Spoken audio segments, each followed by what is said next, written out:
Joseph रेटा जिब्राइल को खा जाने वाले अंदाज में घूर रहा था।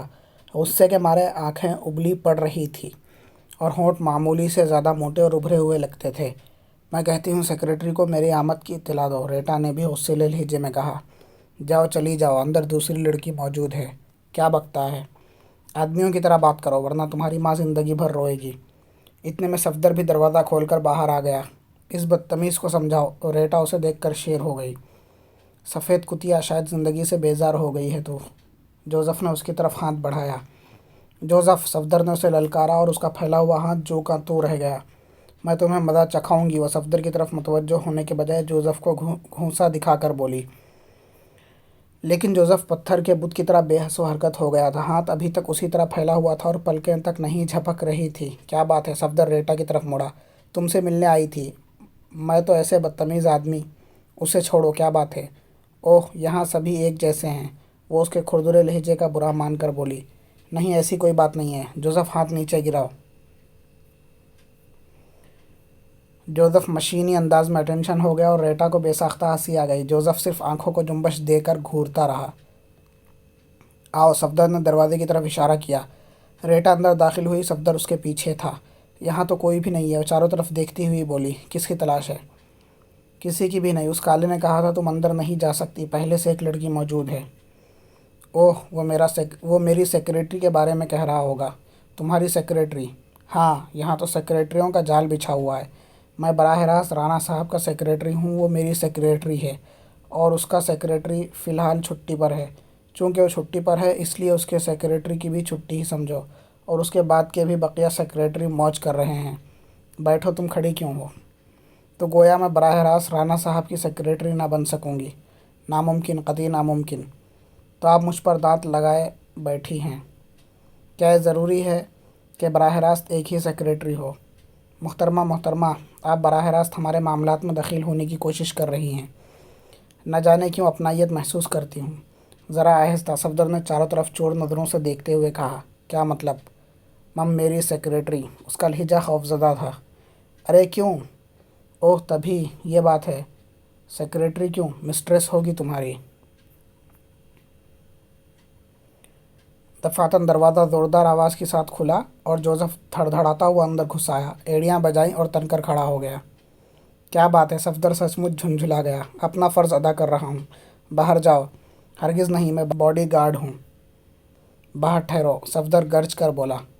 हरगिज़ नहीं जनाब, मैं बास को जवाबदा हूँ। किस बास की बात कर रहा है?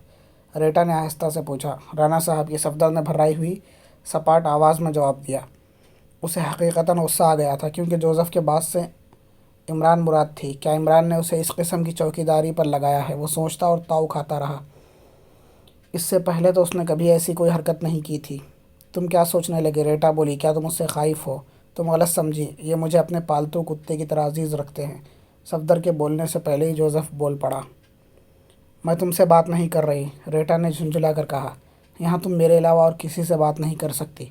तुम सुन रहे हो? झल्ला कर सफदर की तरफ मुड़ी, जो सर झुकाए सिगरेट सुलगा रहा था। मैं नहीं समझ सकता कि इसके इख्तियारात कितने वसी हैं। क्या मतलब? राणा साहब एक खारिज ज़दा कुत्ते को भी मुझ पर हाकिम बना सकते हैं। तब तो ये मुलाजिमत मेरे लिए कतई फ़ुज़ूल होगी। हाँ हाँ, बिल्कुल फ़ुज़ूल होगी। तुम जाओ यहाँ से। जोसेफ हाथ हिला कर बोला। हद होती है। रेटा पैर पटक कर चनचनाई। मैं तुम्हें देख लूँगी, काले खबीस। जवाब में जोसेफ ने भी उसे कुतिया की बच्ची के खिताब से नवाजा और वह तेज़ी से बाहर निकल गई। सफदर जोसेफ को कहरालूद नज़रों से घूरे जा रहा था। जोसेफ भी वापस जाने के लिए अबाउट टर्न हुआ। ठहरो, सफदर गर्राया और जोसेफ आगे बढ़ने के बजाय वहीं थम गया। ये क्या हरकत थी तुम्हारी? सफदर ने पूछा। बास का हुक्म। जोसेफ ने उसकी तरफ मुड़े बगैर जवाब दिया। बकवास है। यकीन करो या ना करो, मैं मजबूर हूँ।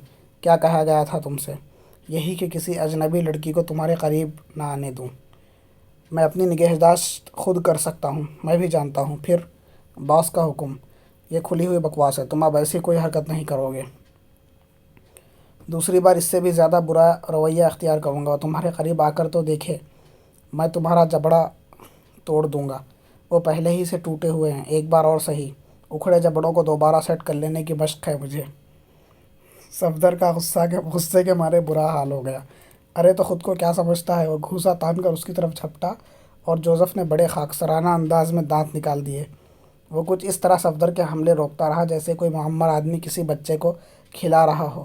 خود اس نے ایک بار بھی صفدر پر ہاتھ نہیں اٹھایا۔ ذرا ہی سی دیر میں مکہ بازی کے سارے گر آزما ڈالے اور بری طرح ہانپنے لگا۔ بس کرو ماسٹر، جوزف برا سا منہ بنا کر بولا۔ اس قسم کی ورزشیں میرا نشہ اکھاڑ دیتی ہیں۔ 6 بوتلوں میں پورا نہیں ہوتا۔ نکل جاؤ، نکلو خبیث۔ صفدر دروازے کی طرف ہاتھ اٹھا کر دہاڑا۔ جوزف دانت نکالے ہوئے دروازے کی طرف مڑ گیا۔ اس بار وہ سب الگ الگ ایک دوسرے کی نگرانی کر رہے تھے اور ایک کو دوسرے کی خبر نہیں تھی۔ انہیں X2 سے ہدایات ہی اس قسم کی ملی تھی۔ صفدر، جوزف اور ساجدہ حبیب کی نگرانی کیپٹن خاور اور سارجنٹ نعمانی کے ذمے تھی، لیکن صفدر وغیرہ کو اس کا علم نہیں تھا۔ وہ دونوں بھی ہوٹل روانوہی میں مقیم تھے، ایرانی تاجروں کے روپ میں۔ میک اپ ایسا تھا کہ پہچان لیے جانے کا خدشہ نہیں تھا۔ صفدر وغیرہ نے متعدد بار انہیں دیکھا ہوگا لیکن پہچان نہیں سکے تھے۔ اس وقت نعمانی اور خاور اس ٹیلی فون آپریٹر کی نگرانی کر رہے تھے جس نے صفدر سے مل بیٹھنا چاہا تھا۔ وہ ڈیوٹی پر نہیں تھی۔ سرشام ایک آدمی اسے روانو سے باہر لے گیا تھا۔ یہ دونوں اس کا تعاقب کرتے ہوئے ہوٹل شہوار میں آئے تھے۔ ریٹا اور وہ آدمی ایک ایسی میز کے گرد بیٹھے تھے جہاں ایک معمر اور باروب آدمی پہلے سے موجود تھا۔ اس نے کرسی سے اٹھ کر ان کا استقبال نہیں کیا تھا بلکہ ایسے انداز میں بیٹھا رہا تھا جیسے وہ خود ہی ان سے اپنا احترام کرانے کا عادی ہو۔ خاور اور نعمانی ان کے قریب ہی کی ایک میز کے گرد جا بیٹھے۔ دونوں میزوں کا درمیانی فاصلہ اتنا ہی تھا کہ وہ ان کی گفتگو بآسانی سن سکتے۔ رپورٹ، معمر آدمی نے بھرائی ہوئی آواز میں کہا۔ وہ نیگرو ہمارے درمیان حائل ہو رہا ہے، ریٹا بولی۔ تم نے اس آدمی کا نام معلوم کیا یا نہیں؟ معمر آدمی نے پوچھا۔ جی ہاں، اس کا نام صفدر سعید ہے اور اس کی سیکریٹری کا نام نغمانہ ہے۔ اور وہ نیگرو جوزف ہے کیوں؟ جی ہاں، وہ اسے جوزف ہی کے نام سے پکارتا ہے۔ یہاں تک تو درست ہے، لیکن اس کے مالک کا نام صفدر سعید کے بجائے علی عمران ہونا چاہیے۔ مجھے یہی اطلاع ملی ہے۔ معمر آدمی خاموش ہو کر سگار سلگانے لگا۔ لیکن صفدر کہہ رہا تھا کہ اس کے مالک کا نام تحور علی ہے۔ ہوں۔ معمر آدمی سگار دانتوں میں دبائے ہوئے کسی سوچ میں گم ہو گیا۔ تھوڑی دیر بعد اس نے کوٹ کی اندرونی جیب میں ہاتھ ڈال کر پرس نکالا اور اس میں سے 2 تصویریں نکال کر ریٹا کے سامنے ڈال دیں۔ وہ انہیں غور سے دیکھتی رہی، پھر بولی، نہیں، ان دونوں میں سے کوئی بھی ان کے ساتھ نہیں دکھائی دیا۔ معمر آدمی نے ایک تصویر پر انگلی رکھ کر کہا، یہ علی عمران ہے۔ پھر دوسری کی طرف اشارہ کر کے بولا، یہ ساجدہ حبیب ہے، جس نے انجمن کے مفاد کے خلاف کچھ کام کیے ہیں اور اب عمران کے ساتھ ہے۔ میں دیکھوں گی، ابھی تک تو یہ دونوں نہیں دکھائی دیتے۔ لیکن یہ جوزف جس کی تصویر تم پہلے ہی شناخت کر چکی ہو، عمران ہی کا آدمی ہے۔ آپ یہ دونوں تصویریں میرے پاس رہنے دیجیے، میں دیکھ لوں گی۔ رکھ لو۔ دوسری بات، M910 آج صبح سول ہسپتال میں داخل کیا گیا ہے۔ اس کی حالت بہتر نہیں۔ وہ سماسی کے ویرانے میں زخمی اور بے ہوش پڑا پایا گیا تھا۔ اوہ، ریٹا کے چہرے پر پریشانی کے آثار نظر آئے۔ میں سمجھ گئی، وہ لڑکی سماسی ہی کی طرف تنہا جایا کرتی تھی۔ M910 نے جو طریقہ اختیار کیا تھا اس کی مخالفت میں ہمیشہ سے کرتی رہی ہوں۔ اسے ختم کرو۔ معمر آدمی ہاتھ اٹھا کر بولا، میرا خیال ہے کہ وہ زندہ نہیں بچے گا۔ ضرورت اس بات کی ہے کہ وہ پولیس کو کسی قسم کا بیان نہ دینے پائے۔ کیا میں اسے بھی دیکھوں؟ ریٹا نے پوچھا۔ نہیں، اسے دیکھ لیا جائے گا۔ تم لڑکی کو ٹٹولنے کی کوشش کرو۔ کیا وہ آج صبح سماسی کی طرف گئی تھی؟ اس سے میری معمولی سی جان پہچان ہے۔ میں سچ کہتی ہوں، اگر میری اسکیم کے مطابق کام ہوا ہوتا تو اس کی نوبت نہ آتی، میں اسے بآسانی راہ پر لے آتی۔ لیکن M910 جو غالباً اس کے بنگلے کے سامنے والی عمارت میں رہتا تھا، یہ کام اپنے ذمے لے بیٹھا۔ بس، وہ ہاتھ اٹھا کر بولا، اب جاؤ۔ غالباً اس لڑکی سے تمہاری اس حد تک جان پہچان ہے کہ تم اس کے گھر بھی جا سکو۔ نہیں بھی ہے تو میں اس کے لیے جواز پیدا کر ہی لوں گی۔ خاور کاغذ کے ٹکڑے پر لکھ رہا تھا۔ نعمانی، تم لڑکی کا تعاقب کرو، میں اس آدمی کو دیکھوں گا۔ نعمانی نے کنکھیوں سے تحریر پڑھی اور اٹھتا ہوا خاور سے بولا، اچھا دوست، اب اجازت دو، میں کل تم سے ضرور ملوں گا۔ دونوں نے مصافحہ کیا اور نعمانی ریٹا کے باہر نکلنے سے پہلے ہی فٹ پاتھ پر اتر آیا۔ خاور یہیں بیٹھا رہا۔ معمر آدمی اب اپنی میز پر تنہا تھا۔ یہ معمر ضرور تھا لیکن صحت قابل رشک تھی۔ کوٹ کی آستینوں کے اوپر سے بھی بازوؤں کی مچھلیوں کی اکڑن واضح نظر آتی تھی۔ چہرے پر روب تھا، بس ایسا ہی لگتا تھا جیسے سر کے بال قبل از وقت سفید ہو گئے ہوں۔ داڑھی اور مونچھوں سے بے نیاز چہرہ اتنا چکنا نظر آتا تھا جیسے اس کے رکھ رکھاؤ پر وقت کا کافی حصہ صرف کیا جاتا ہو۔ आंखों में बिजलियाँ सी कौनती महसूस होती थी, वरना अमूमन इस उम्र के लोगों की आंखें किसी कदर धुंधला ही जाती हैं। खासियत कितनी ही अच्छी क्यों ना हो, वो कुर्सी की पुश्त से टिका हुआ नीम व आंखों से खला में देख रहा था। दांतों में दबा हुआ सुगार शायद बुझ चुका था। खावर ने सिगरेट सुलगाई और सोचने लगा कुछ तलब करे या नहीं। मुअम्मर आदमी अपनी मेज़ पर तन्हा है, ज़रूरी नहीं कि वो वहाँ बैठा ही रहे। हो सकता है वो उस वक्त उठे जब वेटर ख़ुद उसकी तलब की हुई चीज़ें मेज़ पर लगा रहा हो, फिर वो कैसे उसका ताक़ुब कर सकेगा। अचानक उसका उठना किसी तरह भी मुनासिब ना होगा। दूसरी तरफ यहाँ बेकार बैठना और कुछ देर बाद यूं ही रुखसत हो जाना भी ठीक नहीं। हो सकता है उस आदमी ने खुद अपनी निगरानी के लिए भी किसी को मुकर्रर कर रखा हो, फिर ऐसी सूरत में मुहतात रहना खेल बिगाड़ देने के मुतरादिफ होगा। वो सोच ही रहा था कि एक तदबीर समझ में आ गई। उसने जल्दी जल्दी मेनू पर नज़र दौड़ाकर खाने की कुछ चीज़ें मुंतखब की और इशारे से वेटर को बुलाकर कहा, ये चीज़ें पैक करा दो, मैं यहाँ कुछ देर बैठकर अखबार देखूँगा। बहुत बेहतर जनाब आली। वेटर चला गया और सफदर ने दूसरी खाली मेज़ पर पड़ा हुआ अखबार उठा लिया। मुअम्मर आदमी अब भी उसी पोजीशन में बैठा हुआ था जिसमें कुछ देर पहले नज़र आया था। कुछ देर बाद वेटर पैक किया हुआ सामान मेज़ पर रख कर चला गया। खावर ने अखबार से नज़र हटाए बगैर उससे कहा था कि वो बिल लाने में देर न करे। वो अखबार देखता रहा। वेटर हसब हिदायत जल्दी ही बिल ले आया। दाम चुकाने के बाद वो अखबार पर इसी तरह झुक पड़ा जैसे कोई बहुत अहम चीज़ पढ़ता रहा था और वेटर की दखल अंदाज़ी गरा गुजरी हो। मुअम्मर आदमी अब मेज़ पर झुका हुआ ताज़ा सुगार सुलगा रहा था। खावर के अंदाजे के मुताबिक शायद वो किसी का मुंतज़िर था। वो और ज़्यादा इन्हमाक के साथ अखबार पर झुक पड़ा। उसका अंदाज़ा गलत नहीं था। थोड़ी देर बाद वो मुअम्मर आदमी एक लंगड़े के इस्तकबाल के लिए अपनी कुर्सी से उठता हुआ नज़र आया। यह लंगड़ा बैसाखियों की मदद से चल रहा था और बैसाखियों की खटखट हाल की पुरसुकून फ़ज़ा में गूंज रही थी। लिबास के रख रखाव से बासलीक़ा और ज़ी हैसियत आदमी मालूम होता था। मुअम्मर आदमी ने सहारा देकर उसे कुर्सी पर बिठाया। ऐसा लगता था जैसे वो उस लंगड़े का बेहद एहतराम करता हो। होटल शहवार का अमला भी कुछ इस तरह चाक चौबंद नज़र आने लगा था जैसे किसी बहुत मुअज़्ज़ज़ हस्ती ने वहाँ कदम रखा हो। जिससे भी उसकी नज़र मिलती बड़े अदब से सलाम करता और वो खाली ज़हनी कैसे अंदाज में सर को खफीफ सी जुम्बश देकर सलाम का जवाब देता। लंगड़े आदमी की उम्र ज़्यादा नहीं थी, बमुश्किल 35 साल का रहा होगा। खदो खाल दिलकश थे, सेहत भी अच्छी थी। बहरहाल उसे बैसाखियों की मदद से चलते देखकर अफसोस होता था।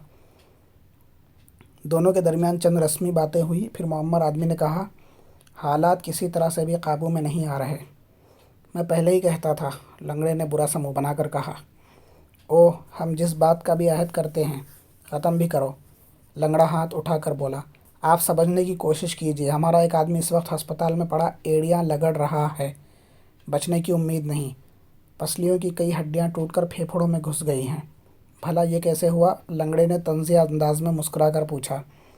खुदा खुदा जाने, लेकिन ये सिलसिला वही था। सिलसिला वही था, लंगड़े ने कहकर कहकहा लगाया। मुअम्मर आदमी के चेहरे पर झुंझुलाहट के आसार थे, लेकिन ऐसा लगता था कि वो किसी वजह से इजहार ख्याल नहीं कर सकता। लंगड़ा हंसता ही रहा। आप क्या पिएंगे? बिलाखिर मुअम्मर आदमी ने गालिबन उसकी ना रुकने वाली हंसी से उकता कर पूछा।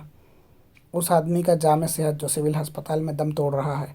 यार, क्यों मुझे उल्लू बनाने की कोशिश कर रहे हो? मत यकीन कीजिए, लेकिन हमने जिस काम का बेड़ा उठाया है उसे तकमील को पहुंचा कर ही दम लेंगे। मुझे जल्दी है, लंगड़े ने बहुत संजीदा होकर कहा। जल्द ही होगा। मेरा ख्याल है कि तरीक़ाकार में कोई खामी रह जाने की बिना पर इतनी देर हुई है। लंगड़ा कुछ न बोला। मुअम्मर आदमी ने वेटर को इशारे से बुलाकर कुछ कहा और वो मुअद्दबाना अंदाज में सर को जुम्बश देकर चला गया। खावर की नज़र अखबार पर जमी रही। थोड़ी देर बाद वेटर हाथों पर एक ट्रे उठाए हुए उनकी मेज़ के करीब आया। ट्रे में शैम्पेन की बोतल, सोडे का साइफ़न और 2 गिलास थे। मुअम्मर आदमी ने बोतल की सील तोड़ते हुए लंगड़े से कहा, आपको कतई मुतमईन रहना चाहिए। यकीनन, लेकिन अगर इससे पहले ही कोई कामयाब हो गया तो? उस पर भी हमारी नज़र है। हम कच्चा काम नहीं करते। अच्छा, अगर कोई कामयाब ही हो गया तो? अंजुमन आपकी रकम पाई पाई का हिसाब करके वापस कर देगी। मुझे रकम नहीं चाहिए, लंगड़े ने किसी कदर गुस्से में कहा, और जो कुछ चाहो दे सकता हूँ। मुझे इल्म है जनाब, आपकी माली हैसियत किसी से पोशीदा है। बस थोड़ा वक्त और दीजिए, मुअम्मर आदमी ने कहा। लंगड़ा बुरा सा मुँह बनाए हुए दूसरी तरफ देखने लगा। मुअम्मर आदमी ने गिलासों में थोड़ी थोड़ी उंडेली और यके बाद दीगरे उनमें सोडे की धार मारता रहा। خاور سوچ رہا تھا، دیکھو ان میں سے کب کون اٹھتا ہے۔ شہر کے کسی ذی حیثیت لنگڑے کو ڈھونڈ نکالنا مشکل کام نہ ہوتا، لیکن اگر معمر آدمی نظروں سے اوجھل ہو جاتا تو دوبارہ سراغ ملنے میں یقیناً دشواری پیش آتی۔ تقریباً پون گھنٹے تک ان کا شغل جاری رہا، پھر لنگڑا اٹھ گیا تھا، لیکن معمر آدمی جمع بیٹھا رہا۔ آدھی بوتل سے کچھ کم شراب باقی بچی تھی۔ معمر آدمی نے بوتل پر ڈھکن جما کر اسے کوٹ کی جیب میں ڈال لیا۔ خاور سمجھا شاید اب اٹھے گا، لیکن وہ تو کرسی کی پشت سے ٹک کر پھر نیا سگار سلگا رہا تھا۔ اس نے سوچا اب خود اس کا مزید بیٹھنا دوسروں کو شبہات کی طرف لے جا سکتا ہے، لہٰذا اٹھنا چاہیے، باہر کہیں رک کر اس کی آمد کا منتظر رہے گا۔ اس نے ہوٹل سے خریدی ہوئی چیزیں سمیٹی اور اخبار کو وہیں چھوڑ کر اٹھ گیا۔